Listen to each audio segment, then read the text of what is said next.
What's up, my friends, and welcome into the PHLY Phillies podcast. As always, we broadcast live from the Xfinity Lounge here at the PHLY studios, and we're brought to you by our friends over at Bet365. Whatever the moment, it's never ordinary at Bet365. And TrueMark Financial Credit Union. Head on over to any one of their 24 branch locations or online, TrueMark.com/PHLY to get started. A happy Friday to each and every one of you. We've made it to the end of another work week, and we are just on the doorstep of a cold but it's a weekend nonetheless, as the NFL season rolls on. College football is just about to get to the deciding games of, conference championships and who's going to be in and out of the postseason. If you're a big college football fan like I am, this weekend is a huge weekend. The next two really are really big weekends for the postseason decision. And of course, NBA, NHL, college hoops all in full swing. And we await some news. And I feel like I start every show like that. But we await some news around the Phillies. Some teams have started to make moves. There was a trade yesterday between the Pirates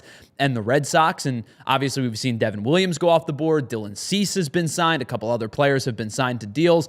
Ryan Helsley signed to a deal. And we kind of just sit here and we wait for what the Phillies are going to do. They're one of the handful of teams that really have been kind of dormant so far. And I think that is going to change within the next couple of weeks or so. And I say weeks, probably closer to a week to 2 weeks. And Broad Street Bullies, don't start already, man. Don't. This has been a season from hell for me as a Penn State fan. I don't need the Ohio State stuff today. My team doesn't have a coach. They're going to hire nobody at this point. I might be coaching them next year. So don't start with me with the Ohio State stuff today. Anyway, I do think that the Phillies' dormancy, is that a word? Maybe, I don't know, is going to change in the next couple of days. And there's a reason why. Here's what's coming up next on the PHLY Phillies podcast. We're going to talk about Kyle Schwarber's future and if that decision is going to be made in the next couple of days. It's your part of the AMA You Call It weekend. Wednesday afternoon, I solicited some Ask Me Anything questions, You Call It questions, and you guys delivered. It was in the chat. It was in our Discord. I got some emails. I got some tweets. You guys delivered with some unbelievable questions, some about the Phillies, some about just life, a couple that I think are hysterical that we're going to talk about at the end of the show, and we'll do all of that at the AMA. We might get to our Friday trivia, but more importantly, the Nuggets are on their way. The 20-piece nugget is on its way. I think, in fact, I just got a text. It's just been picked up, and it is on its way. So we'll get them in just a minute, and we will do that at the end of the show. Lindsay producing today's show in for Ethan Hartley. Big thanks to Lindsay for putting all of this together because it was a lot to ask, and she's also producing the Eagles show today. So Lindsay's got a lot on her plate. Big thank you to Lindsay. So hit the like button in the chat for all the hard work that Lindsay's done today, all the hard work that Ethan Hartley has done this week. Really appreciate everybody stepping up and producing the PHLY Phillies show. So let's get into the topic of conversation today before we get into the fun stuff. The Kyle Schwarber sweepstakes, I think, are probably going to end fairly soon. And the reason that I say that is all indications suggest that Kyle Schwarber is probably going to be one of the first big-time free agents off the board. Dylan Cease was the first. He signed that 7-year, $210 million deal. But when it comes to the big hitters, the Schwarbers, the Tuckers, you could talk about the two big-name players coming over from Japan. The big-time signees, I think, most of them are going to stretch their conversations out past Christmas, past the new year, into 2026. Kyle Schwarber seems like the guy who might be the big domino to fall in terms of bats. This isn't just my thoughts either. This comes from Jeff Passan in an article that was kind of their recent rumor mill article on ESPN. There were a handful of questions that were asked, and the one that jumped out to me the question was, which top free agent hitter is most likely to sign during the winter meetings? Jeff Passan says Schwarber is the best bet. Tucker isn't close to done yet. Cody Bellinger is a healthy market, but he's biding his time. Bregman and Bichette are world-class infielders with ample moneyed suitors. Pete Alonso's signing could go down after Schwarber. And all of that is to say, that's not a knock on Kyle Schwarber. We know how good Kyle Schwarber is. The world knows how good Kyle Schwarber is. And all 30 teams across Major League Baseball, whether they're serious bidders for Kyle Schwarber or not, know how good Kyle Schwarber is. So I don't think this is necessarily a surprise or some kind of like earth-shattering news, but I do think it can put the Phillies offseason into perspective either way in a pretty quick manner. And I have to be honest with you. I think that's a really good thing for the Phillies.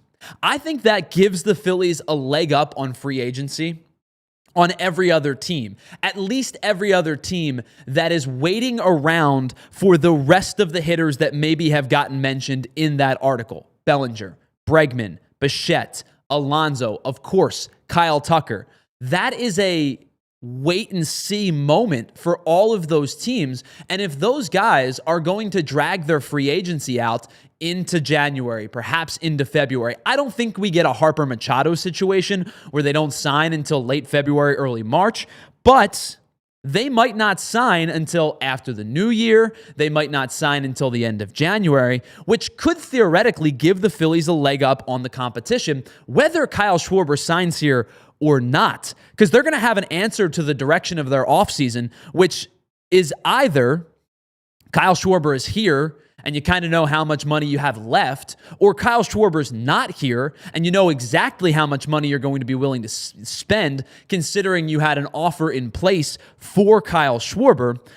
But I think either way, it's a really good thing for the Phillies to be able to kind of know that Kyle Schwarber's answer may come within the next week or two. So if the Phillies re-sign Kyle Schwarber, which I still think is the most likely outcome, they're going to know exactly the player that they're getting, because he's been here for 4 years and he's getting better as he gets older, and exactly how much monetary flexibility that they have to spend in other spots. Now, do I expect Kyle Schwarber to have the year that he had last year, 56 home runs, 132 RBIs in 2026?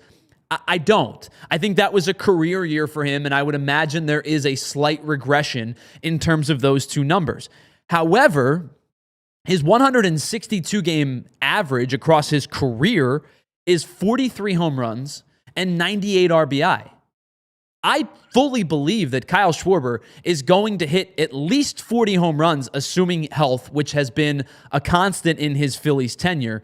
I fully believe he's going to hit at least 40, and my expectation probably sits more closely to 45, 47 range. Again, I don't think he gets to 56, but I think he's well into the mid to upper 40s. And even if he doesn't do 132, I think he will get more than his 162 average of 98. I expect triple-digit RBIs in next year's season if he's with the Phillies, based on the productivity that we've seen over the last couple of years from this offense. Now, I know he hasn't had all 100 RBI seasons, but that's kind of my expectation for Schwarber at this point, now especially considering he has dropped out of the leadoff spot and was hitting somewhere in that 2 to 4 range for most of the season. I think both of those numbers, mid-tier 40s, 100-plus RBI, is extremely manageable for Kyle Schwarber. And because of that, you know exactly the player that you're getting. And once the Phillies set the price on the AAV and they and Schwarber's team come to an agreement, they'll be able to adjust and reallocate the rest of their free money on a catcher, a center fielder, potentially an upgrade at third, a starting pitcher, bolstering the back end of the bullpen. All of those things probably are going to be then priorities numbers 2, 3, 4, 5, 6, and so on and so on.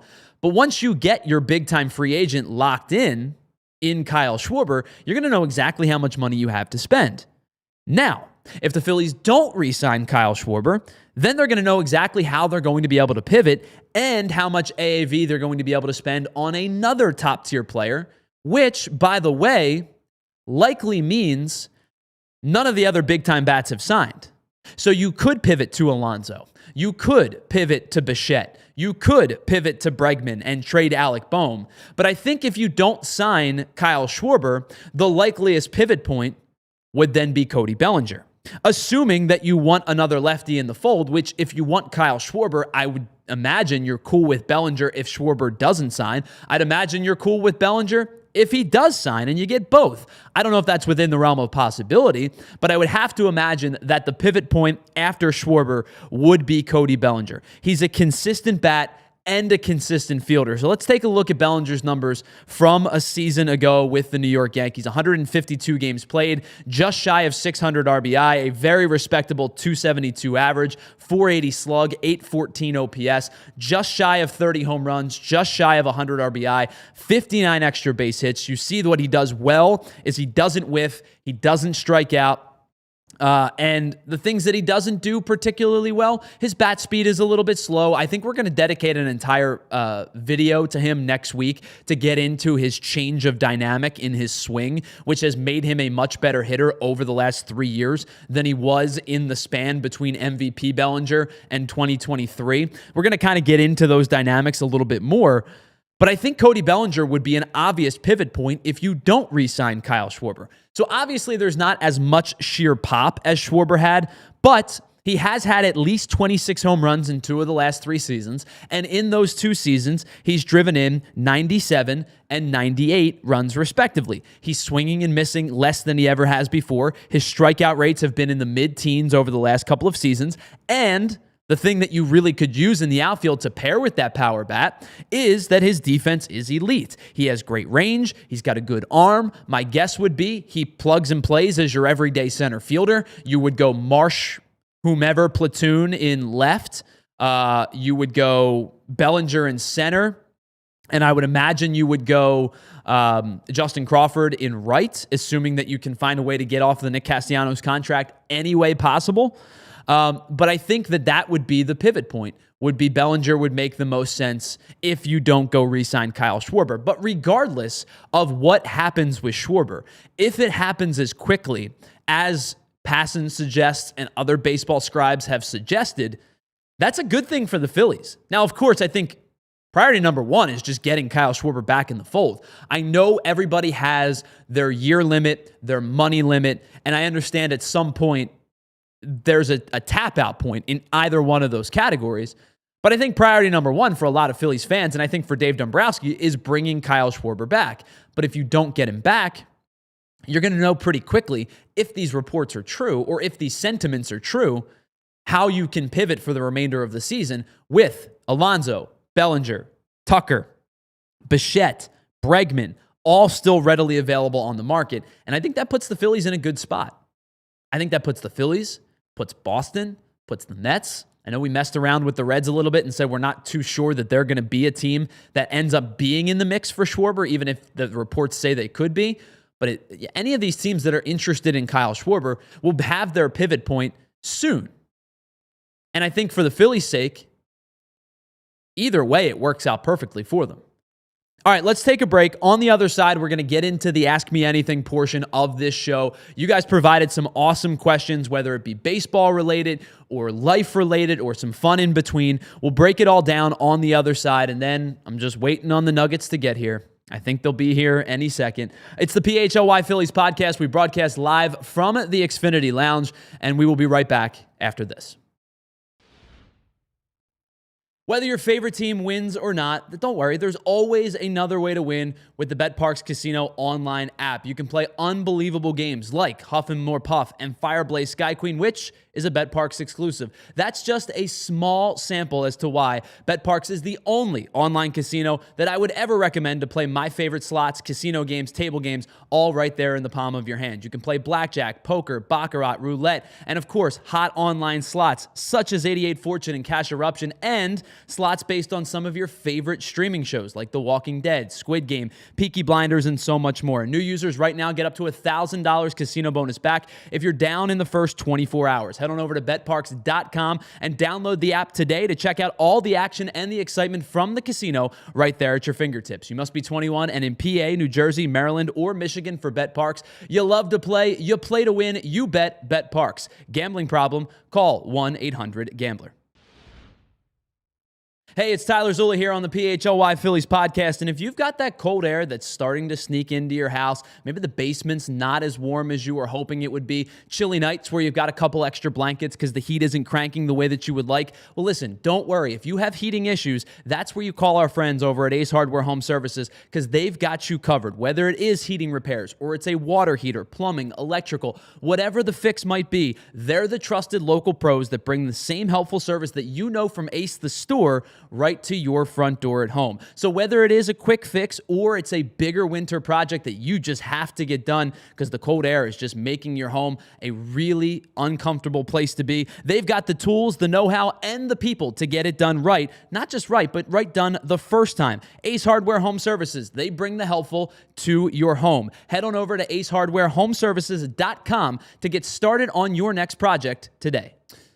All right, welcome back to the PHLY Phillies podcast. Tyler Zula here, and hello to everybody in the chat. Chris Slem, Elephant in the Room, Markel Futz, Stephen Paul, Andrew, Ray Schumacher, who else we got? Broad Street Bullies, Provolone John, Frank Barber, Wilford Brimley is back. What's up, Wilford? Everybody in the chat. Rich, if I didn't get a chance to mention you, I apologize. Thank you so much. We'll get to your questions now coming up. It's the Ask Me Anything portion of this segment, and I just mentioned Rich. Let's start with Rich's question here as the number one question here on the Ask Me Anything portion of the show. And Rich asks, Tyler, would you let Ranger walk and sign the Japanese pitcher in order to open opportunities in signing more guys for from that market? It's an excellent question, Rich. And, you know, I think for the most part, I have, what's up, Philly Rick? I have kind of been on this path of Ranger Suarez is not going to be a Philly next year. And I've been there for quite some time. It stinks. You guys, it's been very well documented, my love for Ranger Suarez, but I tend to believe that Ranger Suarez is probably not going to be a member of the Phillies. And I talked about it on Wednesday. My two likeliest landing spots are Baltimore and Boston. I have heard him linked to Houston. I have heard him linked to the Cubs. There's been a whole bunch of different people, a whole bunch of different teams that have been linked to Ranger Suarez. And, you know, there's a reason as to why. He is, a pitcher's pitcher. You know, the article that Passan wrote that Bellinger piece in, he talked about how quickly Ranger Suarez could come off the board. And the knock on Ranger is that he doesn't throw hard. But you know that he's crafty. He's got 4, 5, 6 different pitches. He's got a mix that works well for, any really one scenario where he could go cutter heavy one game and change up heavy the next and sinker heavy the following game. So you never really know what Ranger Suarez is going to deliver you. But to answer your question, Rich, I think begrudgingly, yes. And not because I don't like Tatsuya Imai. I think Tatsuya Imai is going to be a star. The stuff that I have seen, the stuff that I have read about Tatsuya Imai, this guy might be a stud. So as much as I love Ranger Suarez, I think that Imai has the chance to be a legitimate top of the rotation type of starting pitcher in Major League Baseball. The fastball sits mid-90s and it has really awesome life. There was a comparison article on MLB.com that really laid out, I think, everything you need to know about him. And they said, overall, the comparison that makes the most sense to a current active MLB pitcher in terms of repertoire and stuff and velocity and all of those things is Luis Castillo from the Seattle Mariners. Now, I have said that I thought Luis Castillo's numbers were heading in the wrong direction, and I was worried about the type of season that he would have in 2025. He had a good year. He proved me wrong. And, he continues to be a pretty good starter. I don't know if he's top of the line starter anymore, but, for a while he was, and he's still pitching well, even with the diminished stuff and those metrics maybe heading a little bit in the wrong direction. But the comp was Luis Castillo. The fastball comp in terms of movement was Joe Ryan. And you guys know, if way back in March, we did a video that said top 5 players that we expect to make their first All-Star game. And Joe Ryan was the first guy that I mentioned because I expected him to take that big leap into kind of household name. And he did that with the Twins. He was an alternate. He ended up being an all-star. Surprised he wasn't traded at the deadline. Still might get traded in the offseason. But Joe Ryan is a really good comp in terms of that fastball life. And then the last thing is they talk about the Trey Savage style. Oh, no. Thank you, Lindsay. They're here. Oh, no. I was hoping maybe they'd forget where I was. Thanks, Lindsay. Really appreciate it. This is going to be fun. Then you talk about that Trey Savage style slider where it like goes the other way. It's a weird. I don't know how he gets it to work. I'd be interested to see in a full season with Savage how hitters adjust. But you saw how nasty it was in the postseason. That's why a guy went from single A to the majors and was pitching in legitimate big time spots for a Toronto Blue Jays team that was knocking on the doorstep of a World Series. So if you put all of these things together, Tatsuya Imai might legitimately be a stud. And so if you asked me the question, would I let Ranger walk to sign Imai? The answer is begrudgingly yes.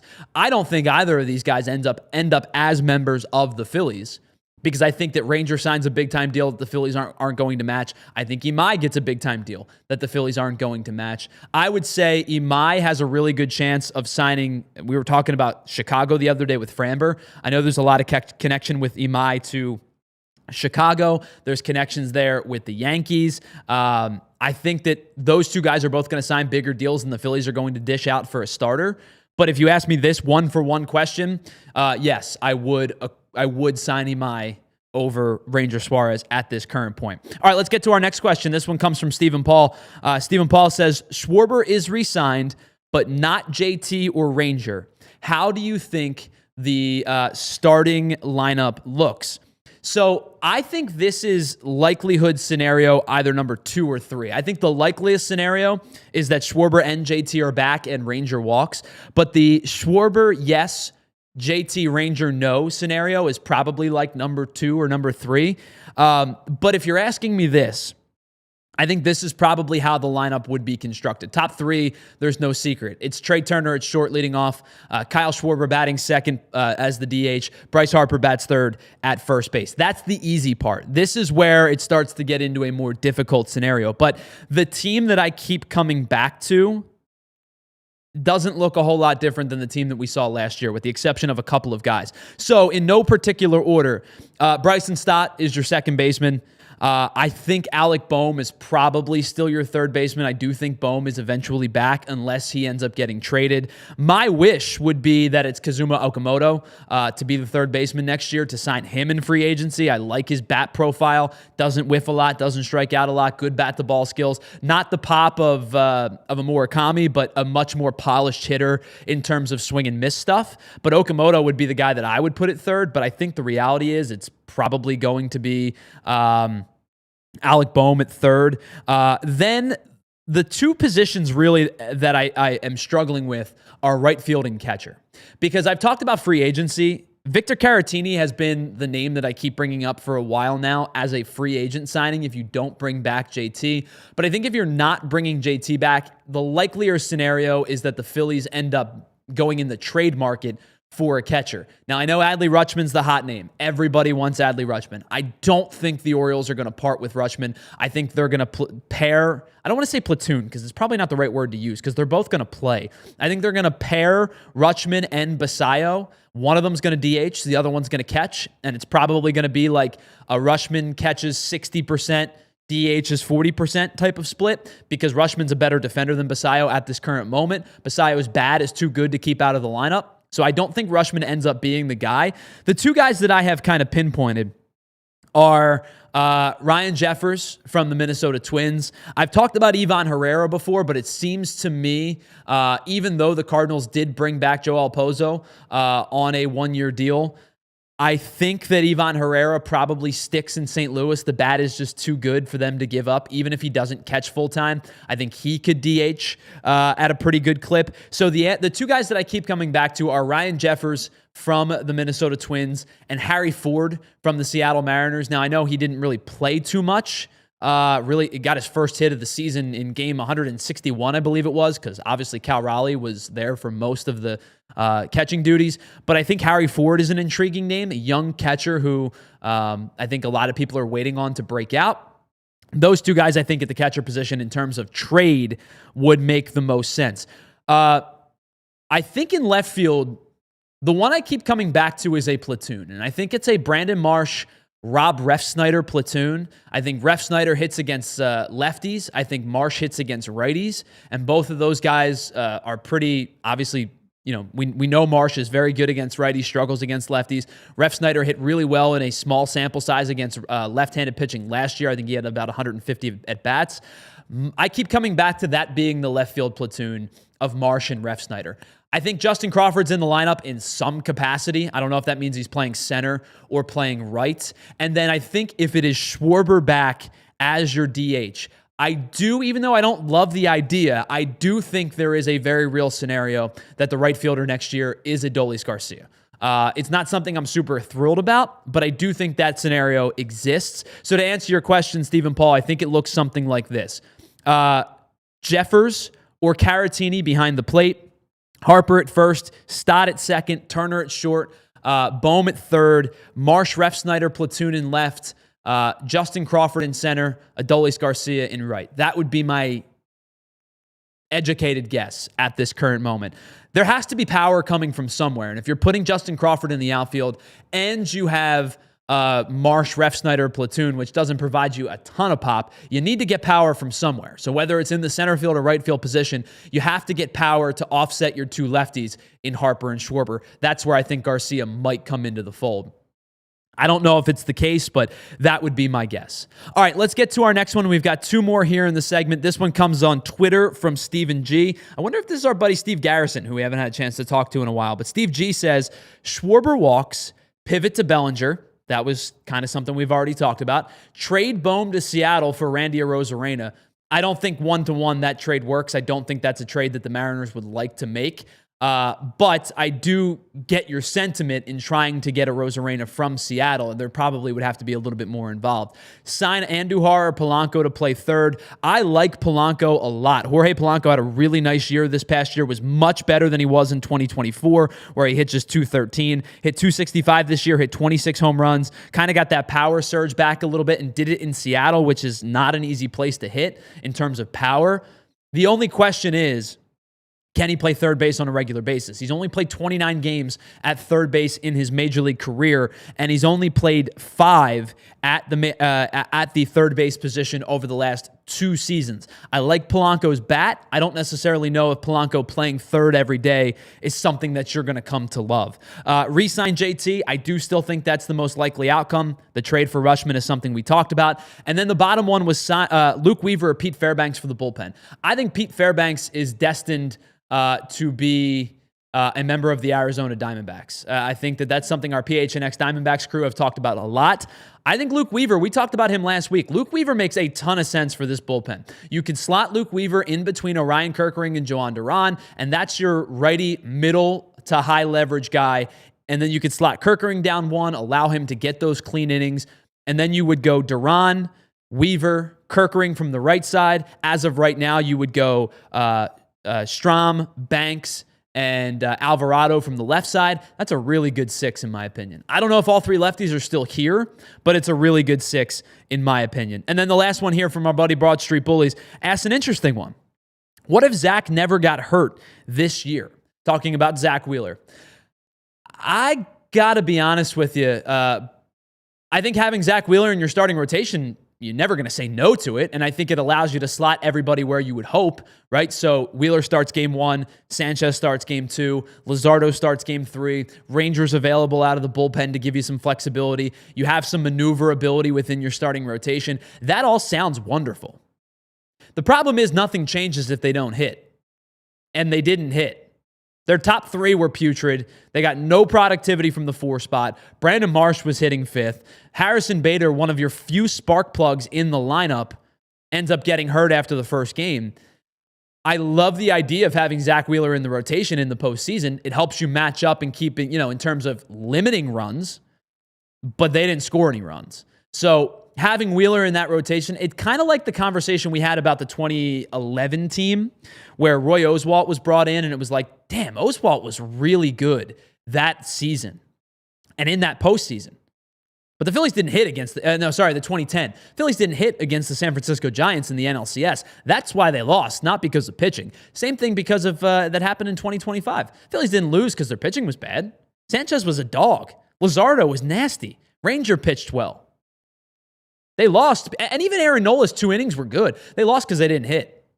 And I think that question, in terms of like, I love the question, Broad Street Bullies. I would love to have had Zach Wheeler in that rotation. I think it would have helped enormously, but they didn't hit. So I don't know how much it changes if the offense doesn't like come to life. All right, let's take a break. On the other side, we've got some more AMA questions to go.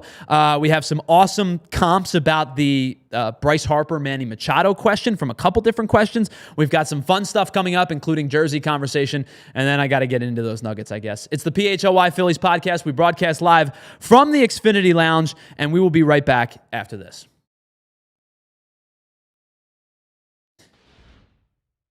All right, let me tell you about our friends over at Bet365, because whatever the moment, it's never ordinary at Bet365. You find out why 90 million users have signed up worldwide. You get 780,000 live-streamed events each and every year across 78 different sporting platforms. So you can do it morning, noon, and night, and you can always get in with the live in-game betting pioneers. That's what they're known for. That's what they do best. Lines change all the time, and you can get in on the most up-to-date lines as a game progresses. And with our friends over at Bet365, they have incredible early payout options. So thinking about the NHL as that continues to unfold, if your team goes up by 3 goals at any point, you cash out on a straight bet and parlays selected as winners. You can do it without the worry of a potential late game comeback. A 3-goal lead is enough for you. And new users right now, sign up with the promo code at the bottom of the screen, PHLY365, deposit $10, place a bet for $5, and you get $200 back in bonus bets, whether your bet wins or loses. You can use that bonus bet money on spreads, totals, player props, and futures, and so much more. And you'll find out why it's never ordinary at Bet365. You must be 21 and physically located in PA. If you or someone you know has a gambling problem and wants help, please call 1-800-GAMBLER. And if you're in the market to ask that big question, to propose to your special someone, and you have all of these questions that are going on in your head, what are the 5 C's? What is the amount of money that I can spend? What does my budget look like? What diamond is lab grown versus natural? There's going to be a million questions. I had them, and I'm sure everybody who is proposing has those questions. Our friends Joe and Michelle at Bucci Jewelry and Design are here to not only answer those questions, but to make you feel like the questions are valid and you're important. You're going to feel more like family than a customer, and they've been doing it for over 30 years because they love what they do and they do what they love. They're going to listen. They're going to help you figure out all of your questions, and then their team is going to design something completely custom right there in the house. So there's no pressure, no pushy sales vibes. It's just good people who love what they do. So next time you need the perfect piece, head on over to Joe and Michelle at Bucci's Jewelry and Design. 30 plus years in the game, voted Philly's #1 jewelry year after year, 1,000 5-star reviews, and of course you can check them out at BucciJewelers.com and tell them that the guys here at PHLY sent you. What's up, my friends, and welcome back to the PHLY Phillies podcast. Yeah, the 5 Ds of dodgeball: dodge, duck, dip, dive, and dodge.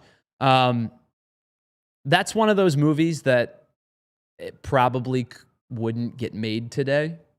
There's a slew of like early 2000s comedies that had that like really raunchy sophomoric humor that like absolutely would just not get made today. And I think Dodgeball's probably one of them. Like there's some ones that definitely wouldn't. But Dodgeball probably flirts the line of like, would this actually get made today? All right, let's get back to your AMA questions, because we are getting closer and closer to dread time. And let's get right back into it, because there's 2 questions here that I thought paired well together. Basically the same question. They come from Ray Schumacher and Futz, and the question surrounds a what-if style question of Bryce Harper and Manny Machado. Because if you remember back in 2019, or the offseason of 2018 heading into 2019, what if the Phillies had signed Manny Machado as opposed to Bryce Harper? What would the current team look like, Ray asked? Would they have won the 2022 World Series? Futz follows up and asks a very similar question. What would have happened if Machado signed instead of Harper? So I put their numbers together, side by side, because the reality is you would have gotten a good player either way. Here's the numbers since 2019 for both Bryce Harper and Manny Machado. Average is almost identical. Harper has a slight edge. The slug is really where Bryce Harper kind of shines. It's over 40 points higher. Machado has over 100 points or 100 RBIs more. I think that's primarily because Machado's played significantly more games, about 15 more home runs, and then the OPS swings back in Bryce Harper's direction. The OPS plus 145, which is 45 points over average. Machado's been 127% over average. The reality is you would have gotten a really good player no matter what. Roster construction is where these things change. I think obviously Harper was signed to be an outfielder. It's changed several times. He was asked to be a DH. Now he's a first baseman. So those things have changed as the seasons have gone on. Machado, who's played some third, has played some short, probably could have played either for you. My guess would have been he would have signed asking to be a shortstop. So with that being said, I think you have to go back through like the trajectory of all the moves that they've made. So in 2019, you have a shortstop in Machado, so you probably don't have to sign Didi Gregorius. Do you still go get Gene Segura? I think you probably do. So your middle infield is Machado and Segura. Pretty good one offensively. I don't know how I feel about the defense on the right side. Segura made some good plays at the time. I think there were times where, he made some lapses as well. But I think it changes the outlook moving forward. Do you get Schwarber? Do you get Castellanos? Do you get Zach Wheeler to re-sign? Does JT re-sign? There's a lot of questions that come into the mix. Bryce Harper, for better or worse, has kind of played pseudo GM for this team. I don't know if Machado would have had the same sway. So whether you like Bryce Harper, the GM, or don't like Bryce Harper, the GM, and think he meddles too much, you would have had to change one way or the other. So if you like the players that Bryce Harper has advocated for, then I think you probably would have been in a lesser spot in terms of having Machado instead. If you didn't like the players that Harper has advocated for over the years, maybe you would have felt better about the moves that Dave Dombrowski and the crew could have freely made, Sam Fold and that whole group as well. It's a really interesting question. I do think at the end of the day, you end up with a good player no matter what. And Ray Schumacher points it out, didn't realize how good Machado's numbers were. Machado has been really good. He's one of the most consistent players in baseball. And I think he's a really important piece to any team he plays for. But that San Diego team, he's important for. No questions asked. And I think he would have been just as important to the Phillies as well. Do you end up trading... Broad Street Bullies adds to it. Does a J.P. Crawford trade get instituted at some point throughout that run, to maybe is he your everyday shortstop? But if you don't trade J.P. Crawford, you don't get Gene Segura. So do you get the heroics in the Seattle game and in that playoff stretch, or in the St. Louis game and in that playoff stretch? I don't know. It's this, it's a trickle-down effect, right? It's the sands of time type of thing and the butterfly effect, if you will. Everything would have changed probably if you would have signed Machado instead of Harper. But I think the simplest question to this answer is you would have gotten a good player either way. And I think the reality is you would have still ended up signing other good players and made trades for other good players along the way. But Futz points out a good piece. Is Machado the vocal leader, the clubhouse leader that Bryce Harper is? I don't know the answer to that question. I don't know. Does that mean does JT re-sign? Does Schwarber stay? Or does Schwarber sign? Excuse me. Does Castellanos sign? How do what are the machinations between this butterfly effect of Machado signing instead of Harper? It's an interesting question. I think the simplest answer is you're getting a good player either way, but I do think Harper was the right call for this team. All right, let's get to the final question here on this run of baseball-related questions. I think this is an awesome question from Frank Barber. Says, AMA topic is rank MLB City Connect uniforms. Well, Frank, ask and you shall receive. The beauty of the internet is that you can make a tier list out of anything, and we're going to do just that over the next 5 minutes. So Lindsay has put together an awesome tier list here. You can see it here. The rankings go from elite, great, average, bad, awful. There's a final one that's going to make a whole heck of a lot of sense in just a little bit, and we'll talk about that one at the end here. Now, my ramifications or my rules for this is there can only be one elite tier jersey and one awful jersey. So every other jersey is either going to be great, average, or bad in that mix. So we did it in alphabetical order based on the teams that based on the team's location. So let's start with the Arizona Diamondbacks. And usually when you make these lists, you try to hold off on your top tier one for as long as you can. Arizona Diamondbacks, purple and teal, elite. The best City Connect jersey in all of baseball. There are other ones that I think have been better in the past, but the active jerseys right now, there is not a better City Connect jersey in baseball than the Arizona Diamondbacks snake purple and teal jersey. They'll make our friends at PHNX Diamondbacks very, very happy. That is the elite tier jersey of these City Connect jerseys. All right, let's get to the next one. It is the Atlanta Braves. And the Atlanta Braves jersey, I know this is not going to be popular for a lot of people. I think this is clean. I think it's a cool look. I like the white and the offset blue a little bit. I think this is a great jersey.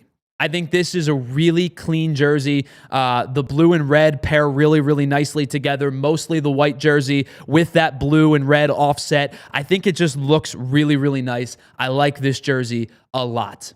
All right, let's get to the Baltimore Orioles. Baltimore, bad. And the reason that it's bad is not because it's not necessarily a bad jersey inherently. It's just boring. There's not a lot going on. It looks like they made the Baltimore script in the front based on Word, like a Microsoft Word. It's just kind of just says Baltimore.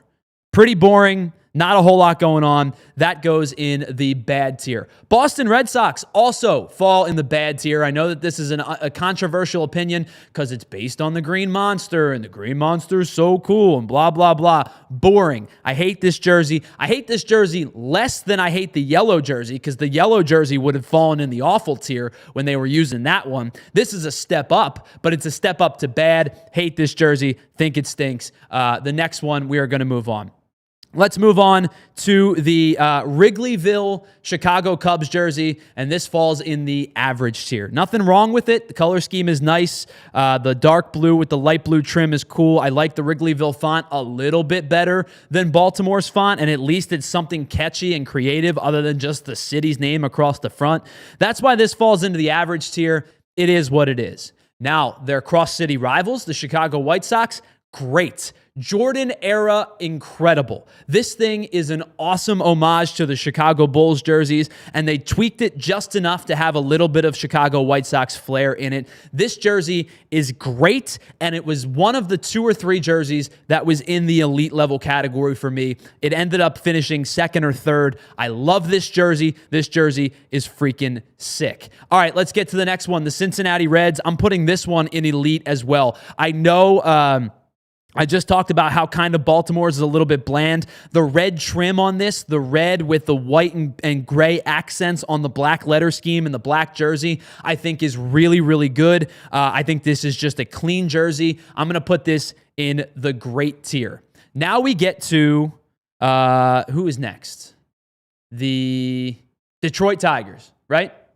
Oh, I'm sorry. The Cleveland Guardians. Cleveland goes in average. It's just the CLE across the front. Font's okay. I like the blue color, the jersey of the blue jersey, but there's not a whole lot going on to it. I think this is a fine jersey. It's not offensive, but it's not great either. I'm going to say Cleveland is in the average tier, and this is where we get to our next bad. This Colorado Rockies jersey is terrible. The old one, the green one with the white stripes, the one that looked kind of like foresty, mountainish, was awesome. I hate this jersey. I think this jersey stinks. I don't like the 2-tier scheme behind it. I think the blue and the purple don't work well together in this category at all. If there was a jersey that was in contention for awful other than the one that I'm going to put, it's this one. I hate this jersey. This goes in the bad tier. All right, up next is the Detroit Tigers. This is, I'm going to put this in bad as well. I get the tire stripes on it, the Motor City and everything. I don't think there's a whole lot going on with this one. It's just 2 tire stripes down the middle. I like Windy City on there. Motor City on there. I apologize. Not in on this one other than I think it's bad. It probably could be average. It's not offensive, but it's not a whole lot going on with this one either. The next one that we are going to get to is the Houston Astros, I think this is average. I like the old school Astro fly across, but there's not a whole lot going on. It's just white jersey with an orange script in the back with the name. The blue font is fine. Again, I think this is an average jersey. It's just okay. Kansas City Royals, same thing. This one falls in average. The KC is really cool on the font. I like the white trim on the blue jersey, but there's not a whole lot going on to this. This is also going to fall in the average tier. The next one I think is a controversial one, but I think this is fine. I think the Angels are average. I think I like the script more than most. The numbers are fine. I like the cream with the red. I'm going to put this in average. I think it could be closing in on great, but not quite there just yet. The next one, the Dodgers across town. This is bad. There's nothing going on with this one. The only thing that I think gives it redeeming quality is I love the name underneath the number. I just think that's a cooler look. I'm going to go, this is bad. It's fine, but it's probably on the lower tier of fine, so it has to sit in the bad tier. Coming up next is the Miami Marlins. Miami Marlins elite. The Miami Vice stuff, get me in. I'm sorry, great. It can only be one in great. But this was in the category for elite. The Miami Vice pink and blue and all those like different color schemes work so great together. I love it with the Heat jersey. I love it with the Marlins jersey. This was in contention for elite. This is a great jersey. I'm going to put it in the great category. All right, up next, Milwaukee Brewers, average. I love the light blue. Everybody loves the powder blue, but there's not a whole lot going on. Don't really like the Blue Crew script all that much, but it's an average jersey enough. Minnesota is coming up next. That one is going to go into the bad tier. Boring. It's just a blue jersey with MN across the front. Not a whole lot going on. Not much to do in that jersey. A lot of people going to be frustrated with this next one. I think the New York Mets one is awesome. I'm going to put this in the great tier. I think it's got that Subway feel to it. I like the NYC script, a little throwback to some legendary teams that played in New York City. I think the gray and the white and the black works really well together. I like this jersey a whole lot more than most. I think this is a great tier jersey. This is where we get to the Phillies jersey. I hate this jersey. The hats are cool. People told me, hey, one day you're going to really fall in love with this thing. You'll get over it. You're going to get to like this jersey eventually. No, I won't. This jersey stinks. I think they need to change this as soon as possible. Even go back to the all-red jersey if you wanted to do that. Oh, it's the city flag. Cool, I'm tired of the city flag. This jersey's bad. I hate this jersey. Get me a new City Connect jersey for the Phillies. We'll run through the rest of them very quickly. Pittsburgh is average. I think the yellow is cool. The script PGH is boring, but the yellow jersey is pretty cool in that one. It's an average jersey. This is where we get to awful. The San Diego Padres have the worst City Connect jersey in all of sports. I don't know what they're going for. It's that wavy surfer bro type of thing. It's just too many colors going on at once. One green sleeve, one pink sleeve. This jersey outright stinks. I hate this jersey. They need a new concept as well. This is the worst City Connect jersey in all of baseball. Up next is the Seattle Mariners. I think this is great. I love the trident pitchforky, really embracing the sea style of the Pacific Northwest. I really like this jersey, a little throwback to their olden days. I love this Seattle jersey. That one's going to go into the great tier. San Francisco Giants, I like this more than most, but that means I'm putting it in average instead of bad. A lot of people hate this jersey because of the cartoony font. I like the black and the orange together. I like this jersey more than most, but I'm going to put it in the average tier. Same thing for St. Louis. I love St. Louis's red jerseys. I think they are some of the cleanest in all of baseball. However, there's not much of a departure other than it says the Lou instead of St. Louis. Therefore, it's average, but that jersey itself is really, really nice. Last couple here. Tampa Bay Rays. You have me, and every millennial baseball fan, you have me with anything Devil Rays related. All you have to do is slap the Devil Rays logo onto it, go back to the old color scheme, and you got me. This jersey is the exception to the rule. I don't like this jersey at all. This one goes into the bad. I don't like the 3D. I don't like the blending in this. I don't like this jersey one little bit. This one goes into the bad category. The next jersey up, Texas Rangers, also bad. I love the TX script font. The jersey, the cream, the orange 5 just kind of looks really weird. Don't like it. This one goes in the bad font. Two more to get to. Another contender for elite, but it's going to fall in the great category, is the Toronto Blue Jays. The black, the blue, the red work so great together. The Toronto skyline in the image, it just blends really nicely. I think it looks awesome. Vladdy looks great in this jersey. I'm going to put this in great. And then the final one that we have to get to is the Washington Nationals. that is where it goes. Bring me back my damn Cherry Blossom jerseys, you cowards. I don't even root for the Nationals. They were the best City Connect jerseys ever made, and you went with this nonsense Metro DC scripty thing. Get rid of it. Bring the Cherry Blossoms back. I will buy 50 of them. Not really. I don't have that kind of money, but I love that jersey. I love that jersey. I love that jersey. I love that jersey. Bring me the Cherry Blossoms back. That would have gone into the elite tier, but that's our list. That goes into the Bring Me the Cherry Blossoms Back, you cowards fold. Thanks for the question, Frank. I really, really appreciate it. We got 2 more questions to get to, and I got to get to the Nugs on the other side as well. So we'll answer those questions while we eat the Nugs on the other side. It's the PHLY Phillies podcast. We broadcast live from the Xfinity Lounge, and we'll be right back after this.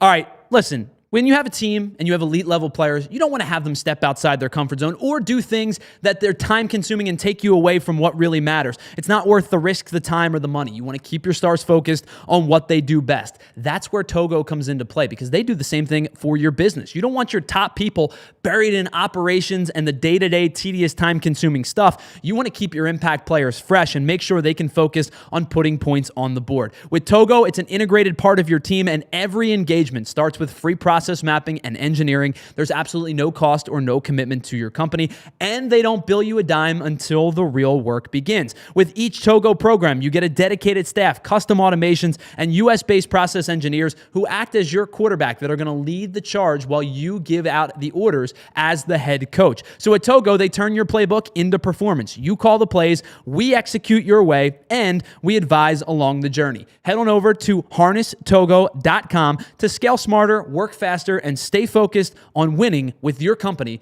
and with our friends over at Togo.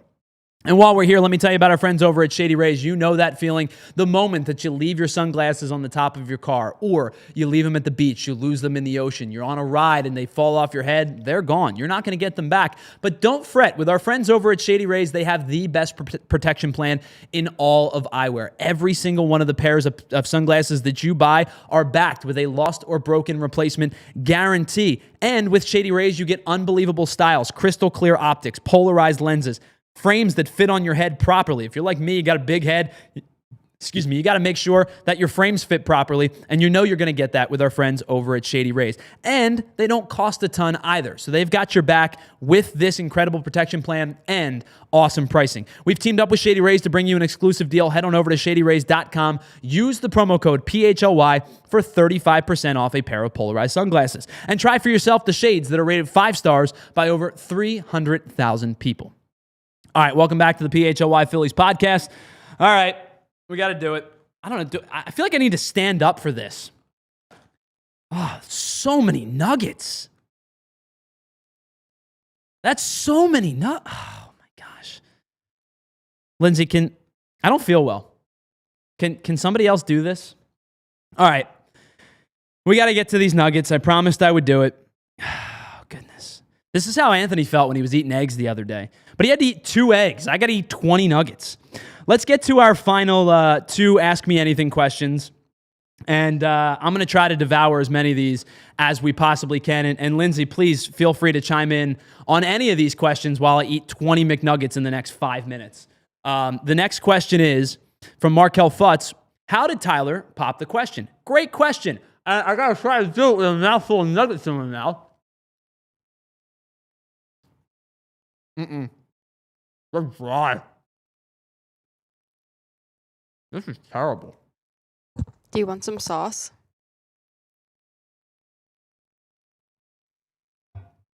I don't even know if sauce is going to help. 10% done. Oh my gosh. Next question from Markel Fultz. How did I pop the question? I assume you're asking, how did I ask my wife to marry me? It's a good question. So I bought her Broadway tickets for Christmas. We went to go see Wicked. It was something that she wanted to do for a long time. I have become a huge Broadway fan as well. I think it's the best live TV and live movie to ever exist. Lindsay, are you a Broadway fan at all? I've only been to a couple shows, but I always have a good time. It's kind of one of those things, like, it doesn't have to necessarily be a show you would like. Sure. It's just going and seeing something is like fun. She when we were dating, she was like, hey, I want to see a Broadway show. I had no interest. And so I was like, okay, I'll go, but like, can we see something that might pique my interest a little bit? So we went to go see Les Mis, which obviously is about the French Revolution. I have a history buff and I love that kind of stuff. I sat there and I was enamored for 3 straight hours. Anyway, flash forward, I got her tickets to Wicked to see Wicked for Christmas. And I'm like, well, if I'm going to go up to New York, might as well also kind of do the big day, right? Because I was to the point where I had been ring shopping and we knew we were going to get engaged and it was just a matter of how I was going to do it. So we went up to New York. We went up early. We had breakfast and then we went into Central Park.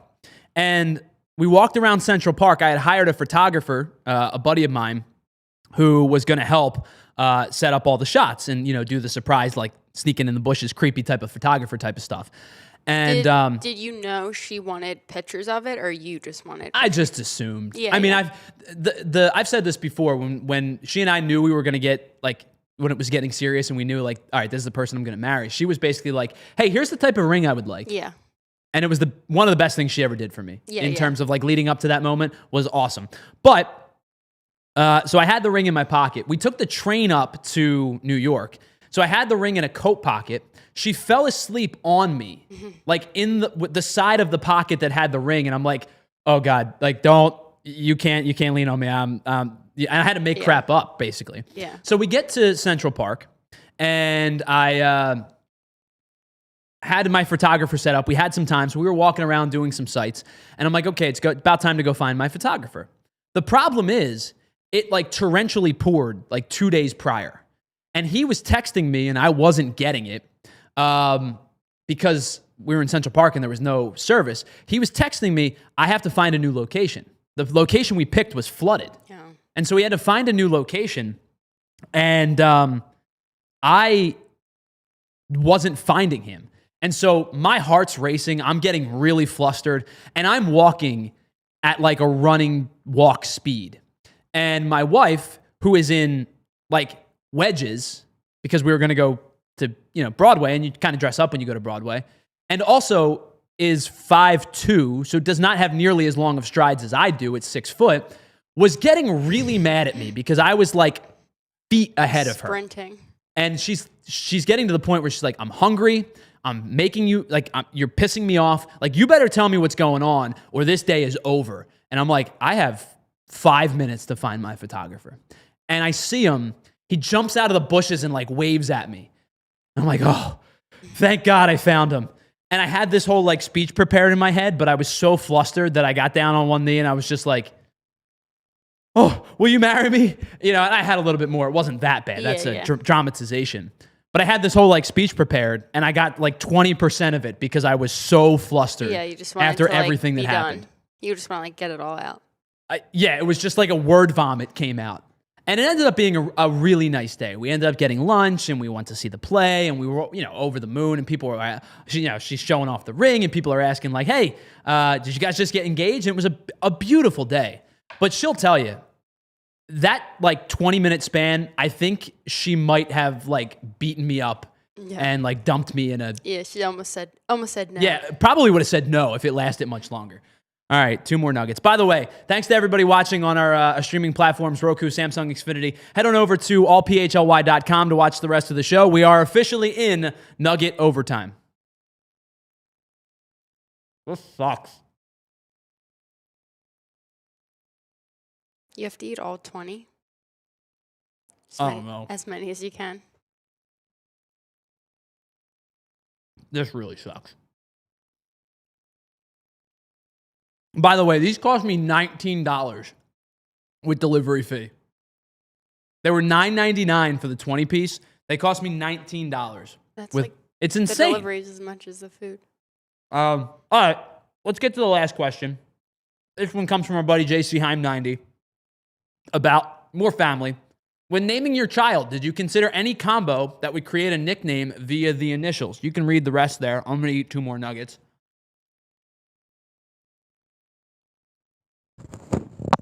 What's your middle name, Tyler? So my middle name is Charles. So I'm just TCZ. Yeah, it doesn't. Charles has been a family name for forever. Anyway, when we were naming our kid, the story here was my wife and I were far apart on like every name. Like she had a very specific set of names. I had a very specific set of names that were not really overlapping all that much. And so one day we were sitting around and we didn't know if it was going to be a boy or girl yet. So one day we were sitting around. It's a great question. I don't know why I committed to 20. I thought it would be easier, but it's not. One day we were sitting around and she's like, what do you think about this name for a girl? And I'm like, oh, I really like that. She goes, what do you think about this middle name to pair with it? I said, that's awesome. And I go, did we just come up with a name if it's a girl? And she's like, I think we did. And then like 3 days later, we had our next appointment. And they're like, congratulations, it's a boy. Yeah, you're like, and we're like, oh, damn. We don't have any names picked out. So the one thing I will say this, and I don't mean any disrespect to our question here. The one thing I've always done is you'll never really hear me say my kid's name, my son's name, my family's name. I asked for a public life. They did not. Yeah. So I always say my wife, my son, my dad, my mom. Anyway, really wasn't any implication on the name other than the stuff at the bottom. Like you said, you can't name him Jacob Isaac for obvious reasons. And, did we want to name him Paul Edward for Pez? Probably not. The one thing we finally came to terms on a name, and it didn't really matter in terms of like initials all that much, but my brother, whose initials are B-A-Z, decided that we grew up Catholic, so you take a confirmation name, right? So decided that it would be the funniest thing in the world for a kid with the initials B-A-Z to make his confirmation name Luke. Mm-hmm. So if you know anything about Catholicism, you put your confirmation name in between your middle name and your last name. He did it on purpose because he wanted his initials to be balls. Yeah. He thought it was 10-year-old my brother thought it was the funniest thing in the world. It is a little funny. Because it like, when do you ever like see all four initials? So it's like right, you don't. So it's just like an inside joke for him. Yeah.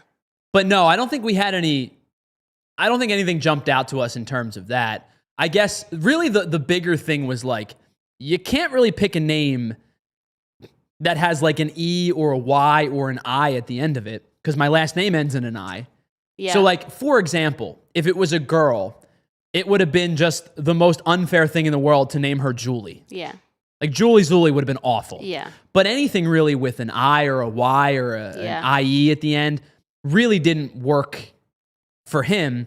Really doesn't work for anybody in my family because of the I at the end of our name. This is a funny question because my daughter's initials are P-E-E. And P-E-E? Yeah, like P. Oh, and like, no. I was like, ugh, I like don't want that, but the middle name is a family name that I wanted to do. Sure. And so it was just kind of like, whatever. Like not a lot of times you have like all three initials like this. So it was kind of like. It doesn't come up as often as you think. Yeah. It's probably something that, like I always tell people in this industry, like we're producers, right, as well. There are things as producers that I go, oh, I messed up. And people watching probably go, I didn't even see it. But it's one of those things where as a parent, you know it. Yeah. But unless somebody gave your child's full name, like, and the only time you're going to do that, is like standardized testing. Yeah, yeah. And at the doctor. Yeah. You know what I mean? Like, unless they gave their full name, I don't think anybody's ever going to put that together. Yeah, we'll probably just we'll never do her monogram on anything. It'll just be like first and last name is easy enough. I don't think you want P-E-E on like a blanket. No, it would like have a lot of questions. These aren't getting any better. I don't know why I committed to 20. I still have 10 left. I'll eat these off the air, I promise. They are going to get eaten. Tweet a picture of the empty box. Yeah, but we got to end the show. You got Eagle stuff you got to go do.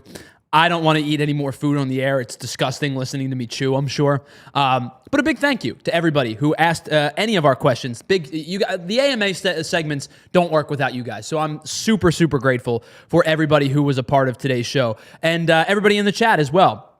Frank Barber, Rich McEater, Mick Atier, excuse me, Ray Schumacher, Broad Street Bullies, Provolone John, Wilford Brimley in the chat, Stephen Paul, Andrew Tiger, Elephant in the Room, Markel Futz, everybody, if I didn't mention you, I'm so grateful for you. Thank you so much for being a part of today's show. I really appreciate you as always. And a huge thank you to Lindsay for producing today's show as well, because she's got a whole lot of things going on.